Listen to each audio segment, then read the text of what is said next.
they have their own ruling, and the ulama, they say that if it's a non-Muslim ruler, yani in a Muslim land, it's non-Muslim leader, and you're able to overcome that Muslim leader, that non-Muslim leader, you're able with force and without yani greater harm being caused, then you can remove him if you are able.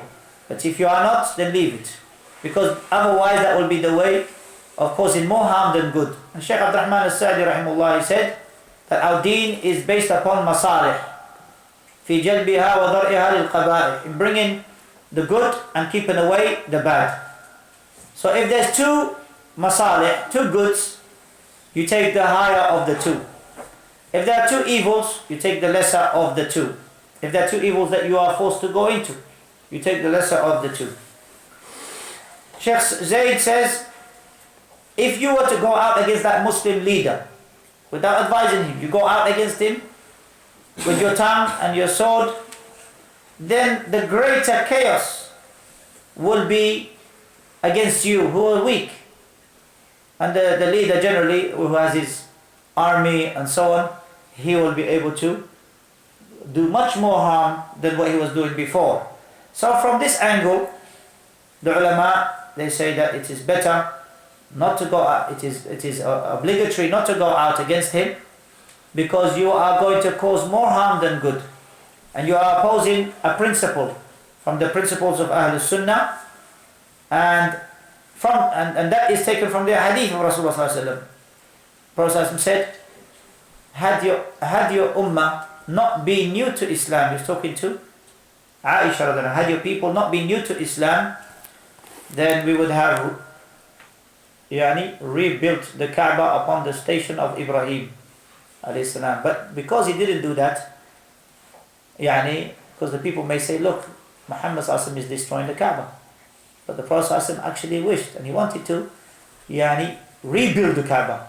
But he left it upon how it was before, fearing that the people say he's destroying the Kaaba. So look how he didn't want to change this situation and bring about a greater harm.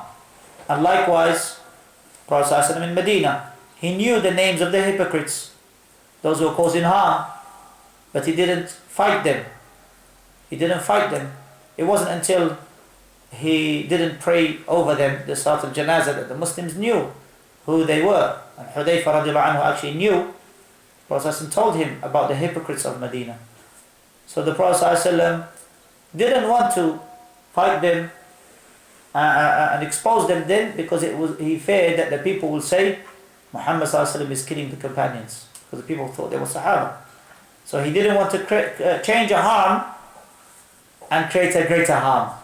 Change an evil and create a greater evil. These are principles. And also the man who urinated in the mosque, in the corner of the mosque, the Bedouin.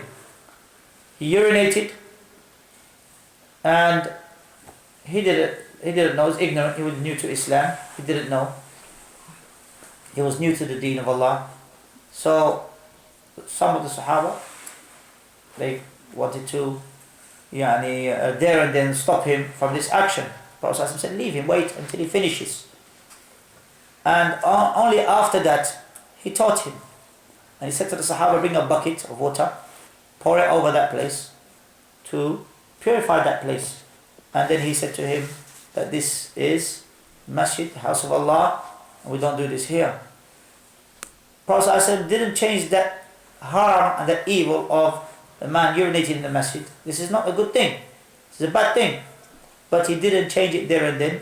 He waited until he finished.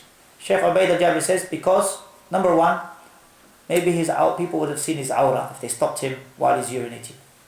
Number two, he says, maybe he would have left Islam because he was new to Islam. Maybe he would have left Islam. That's another harm, another calamity. And thirdly, the place where he was urinating is only one area. If they tried to stop him, it would go everywhere. It would go more than one area.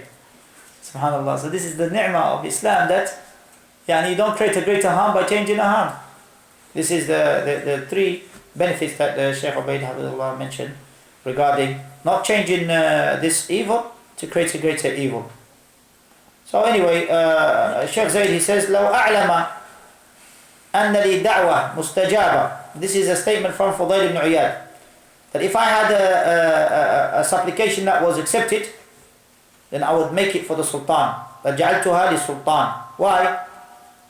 He said, وَلَمْ يَجْعَلْهَا لِنَفْسِهِ. It was Sheikh Zayd said, he would not make it for himself, but he will make that supplication for the Sultan, for the leader of the Muslims. Because if the leader of the Muslims is good, then the people would be safe, and they will be better, and they will be good for them. So the hadith in Muslim Imam Ahmad, which is number 15,270, من أراد أن ينصح ذي سلطان فلا يبديه علانية وليأخذ بيده ولينصحه فإن استجاب له فذاك وإلا فقد برئ. If the leader listens to your advice, then alhamdulillah. If he doesn't, then you have done what's upon you. This is from Rasulullah sallallahu alaihi wasallam. And something that the political activists usually quote is that if you don't make bay'ah to a leader, to an imam of the Muslims, then you die a death of jahiliyyah. And they say that bay'ah should be for them or their leader. And this hadith, who is it referring to? It's not referring to somebody living in the land of the non-Muslims, trying to impose his leadership upon others. It's not a leader of the misguided groups like the Sufis or Hizb al-Tahrir or Muhajirun or whatever group they call themselves. It's not that Amir or that leader of a group that is referring to. He's referring to the leaders of the Muslims in a Muslim country who has a kingdom that he rules and runs. He enjoys the goods and forbids the evil. These are the ones that you give the wilayah to. He's a Muslim leader, you give your wilayah to him. Meaning, as-sam' wa ta'a.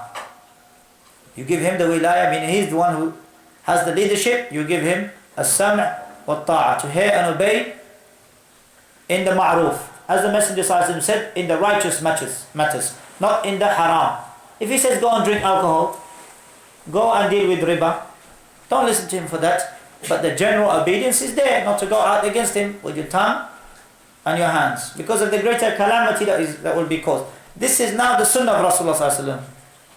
So whoever opposes this sunnah has gone against the way of Ahl Sunnah wal Jama'ah and the way of the Salaf al-Salih radiallahu anhum. And this is what Imam Ahmad rahimahullah mentions. Sahaba lived under Muslim leaders who are not righteous, some of them, like Hajjaj bin Yusuf, who was not a righteous leader. He used to kill Sahaba radiallahu anhum, and he used to harm some of them. But yet Anas bin Malik radiallahu anhu did not go out against him with his tongue, nor did the other companions go out against him with his tongue, nor their swords. The next section that he mentions is وَالْغَزُو مَاضٍ مَعَ الْأُمَرَاءِ إِلَى يَوْمِ الْقِيَامَةِ وَالْبَرْ وَالْفَاجِرِ لَا يُتْرَكُ. So even under this leader, he calls you to go out for a battle, for a war. Then it is with them that you go out in that offensive jihad, offensive war, that you go out with them. You don't go out on your own in different small pockets here and there. This is not correct. Rather, as Imam Ahmad rahimahullah, he mentioned, until the day of judgment, that any battle, you go behind, any battle that is from the offensive jihad, you go behind the imam that is a Muslim in a Muslim country, al-bar wal-fajir, whether he is righteous or unrighteous. La yutrak, is not to be left. And this is another section with regards that. Imam Ahmad rahimahullah continued, he said, and also how the booty is to be apportioned. It's for them, the Muslim leaders. They are the ones who apportion the booty, just as the Messenger used to apportion the booty for the people. And establishing of hudud, punishments, penal judgments, rules and regulations, is for the leaders of the Muslim. And it is something which is